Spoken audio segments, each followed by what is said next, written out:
सबको ये पता है कि सुदामा जब कृष्ण के पास गए थे, ये गाना सबने सुना है, अरे द्वारपालो, है ना। यहां से कहानी सबको पता है कि सुदामा गए थे भगवान के पास कुछ मांगने, कि भगवान कुछ दे देंगे, घर परिवार चल जाएगा, और भगवान ने उनको महल दे दिया, सोने का महल दे दिया, ऐशो आराम दे दिया। ये सबको पता है, राजगद्दी पे भगवान ने बिठाया। लेकिन इससे पीछे की कहानी किसी को नहीं पता है, बहुत कम लोग जानते हैं। जिन्होंने पढ़ा होगा अच्छे से, वो कहानी मैं आपको बताता हूं सर। आप देखिए कि भगवान कितनी बात याद रखते हैं। तो हुआ यूं कि उन दिनों एक बुजुर्ग महिला थी जो नारायण की सेवा करती थी, भगवान विष्णु की। भिक्षा मांगती थी, जो भी भिक्षा में आता था पहले भगवान को भोग लगाती थी, नारायण भगवान को, और उसके बाद खुद पाती थी, खुद ग्रहण करती थी। तो कई दिन से भिक्षा नहीं मिली थी। एक दिन शाम को कहीं से चने मिले तो चने लेकर के जब घर लौटी तो रात हो गई थी।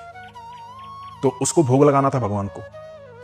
उसने कहा कि प्रभु अब रात बहुत हो गई है, आप भी विश्राम करो, मैं भी विश्राम करती हूँ, कल सुबह भोग लगाऊंगी, फिर दोनों खाएंगे। तो उसने चने की पोटली जो है खुट्टी पे बांध दी और वो सो गई। इधर रात में एक चोर घुसा है, उसने देखा कुछ पोटली में बंधा हुआ है, उसने वो पोटली चुरा ली। उसके निकलने से आवाज हुई घर में, वो बुजुर्ग महिला चिल्लाई। वो चिल्लाई तो आस पड़ोस के लोग भी उठे, लोग उस चोर के पीछे भागने लगे। चोर आगे आगे, लोग पीछे पीछे, लोग ढूंढने लगे। चोर छिपता गया, छिपते छिपते चोर पहुंचा संदीपनी गुरु के आश्रम में, और उस आश्रम में जाकर के छिप गया। अब लोग बाहर ढूंढ रहे हैं, आवाजें आ रही हैं। चोर घबराया हुआ है। चोर ने सोचा कि ये जो पोटली है ना, ये मुझे फंसवा देगी, इस पोटली को यहीं छोड़ता हूं और निकलता हूं। चोर ने वो पोटली वहीं छोड़ दी, चोर निकल गया। अब लोग भी थोड़ी देर आवाजें दे करके चले गए। इधर जब प्रातःकाल हुई तो जो गुरु मां थी, संदीपनी गुरु जी की जो पत्नी थी, वो साफ सफाई करने लगी।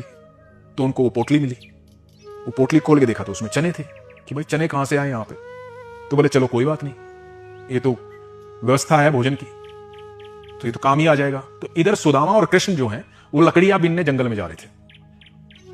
तो गुरु मां ने कहा सुदामा को और कृष्ण को, सुनो ये चने लेते जाओ, भूख लगे तो खा लेना। और वो चने सुदामा और कृष्ण को दे दी। तो सुदामा ने वो पोटली ले ली। अब सुदामा और कृष्ण लकड़ियां बीनने का काम कर रहे थे अपने जंगल में। सुदामा के बारे में ये बहुत कम लोग जानते हैं। सुदामा त्रिकालदर्शी थे, भूत भविष्य वर्तमान सब जानते थे, इतने विद्वान थे वो। तो सुदामा के हाथ में जैसे ही पोटली आई ना, सुदामा को पता लगा कि ये पोटली जो है ये चोरी की है। और उन्होंने ध्यान किया तो उनको पता लगा कि जिस बुजुर्ग महिला की ये पोटली चोरी हुई थी, उसने श्राप दिया है कि जो भी वो प्रसाद, जो भी वो खाएगा, क्योंकि मेरे नारायण का प्रसाद है, वो 4 दिन बाद भिक्षा मिली थी, जो भी खाएगा वो मुझसे भी ज्यादा दरिद्र हो जाएगा जीवन भर के लिए। तो ये श्राप उस बुजुर्ग महिला ने उसको दे दिया था, जो भी वो चने खाएगा वो दरिद्र हो जाएगा। अब सुदामा समझ गए कि ये चने जो है श्रापित है। तो सुदामा ने सारे चने खा लिए।